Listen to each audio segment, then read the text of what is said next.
సంక్రాంతి పండుగ వేళ సొంతూళ్లకు వెళ్లే ప్రయాణికులకు ప్రైవేట్ ట్రావెల్స్ నిర్వాహకులు చుక్కలు చూపిస్తున్నారు.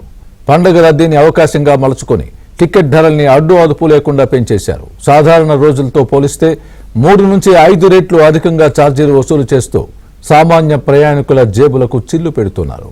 కొన్ని మార్గాల్లో అయితే బస్ ఛార్జీలు ఏకంగా విమాన టికెట్ల ధరలతో పోటీ పడుతున్నాయి.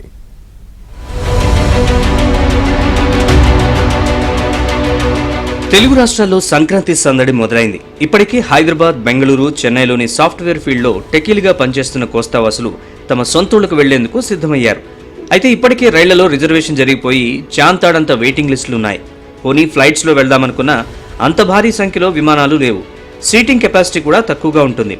ఆర్టీసీ బస్సుల్లో కూడా రిజర్వేషన్ జరిగిపోయింది. దీంతో హైదరాబాద్, చెన్నై, బెంగళూరు నుంచి ఆంధ్రాలోని సొంతూళ్లకు వెళ్లేవారు ప్రైవేట్ ట్రావెల్స్ ని ఆశ్రయించక తప్పడం లేదు. దీంతో ఆ డిమాండ్ ని ప్రైవేట్ ట్రావెల్స్ సొమ్ము చేసుకుంటున్నాయి. అందిన కాడికి ఛార్జీలు వసూలు చేస్తూ ప్రయాణికులకు చుక్కలు చూపిస్తున్నాయి. పరిధి దాటి ఛార్జీలు వసూలు చేస్తున్న ప్రభుత్వాలు మాత్రం నిమ్మకు నీరెత్తినట్లు వ్యవహరిస్తున్నాయనే విమర్శలు వెల్లువెత్తుతున్నాయి.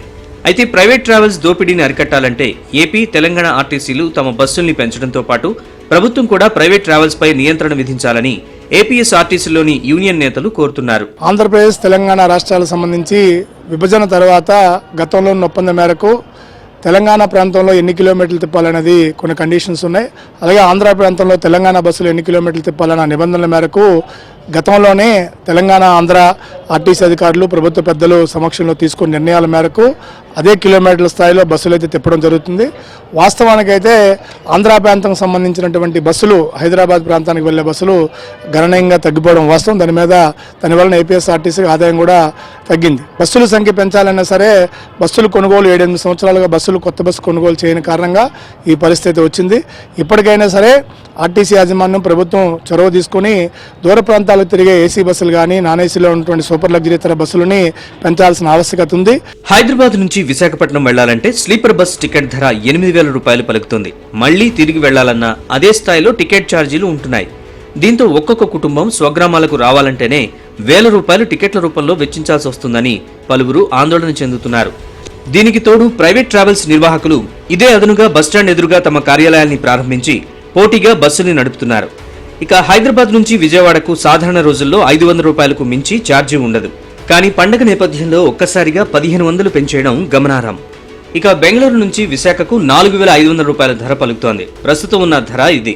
పండగకి ముందు రోజుల్లో ఈ ధర మరింత పెరిగే అవకాశం కనిపిస్తోంది.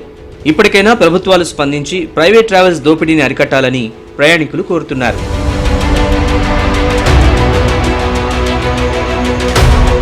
బెంగళూరు నుంచి విజయవాడకు సాయి ఆర్కి ట్రావెల్స్, శ్యామోలి, ప్రముఖ్, శ్రీ మణికంఠ తదితర ప్రైవేట్ ట్రావెల్స్ కు చెందిన బస్సులు రాకపోకలను సాగిస్తుంటాయి. ఈ బస్సులు అత్యధికంగా 4,500 నుంచి 3,600 రూపాయల వరకు ఛార్జీలు వసూలు చేస్తున్నారు. చెన్నై నుంచి విజయవాడకు వచ్చే ప్రైవేట్ బస్సుల్లో కూడా ఛార్జీలు ఎక్కువగానే ఉన్నాయి. చెన్నై నుంచి విజయవాడకు ఎక్కువగా నేషనల్ ట్రావెల్స్, వైబీఎం ట్రావెల్స్, ప్రముఖ్ వంటి సంస్థలు బస్సులు నడుపుతున్నాయి. ఇవన్నీ కూడా గరిష్టంగా 3,300 నుంచి 3,200 రూపాయల వరకు ఛార్జీలను నిర్దేశించాయి.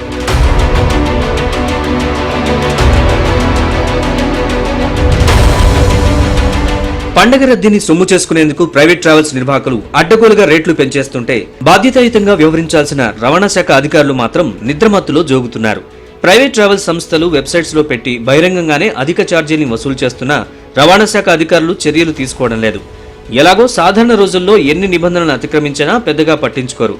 సరుకు రవాణా చేస్తూ ఓవర్లోడింగ్ చేస్తున్నా కూడా అటువైపు కన్నెత్తి చూడరు. గట్టిగా పత్రికల్లో వార్తలొచ్చిన రోజు మాత్రమే తూతూ మంత్రంగా స్వల్ప మొత్తంలో జరిమానాలు వేసి వదిలేస్తారు. దీంతో ప్రైవేట్ ట్రావెల్ సంస్థలు ఛార్జీల మోత మోగిస్తున్నాయి. ఇప్పటికైనా రవాణా శాఖ అధికారులు స్పందించి ప్రైవేట్ ట్రావెల్స్ పై చర్యలు తీసుకోవాలని సామాన్య ప్రయాణికులు కోరుతున్నారు.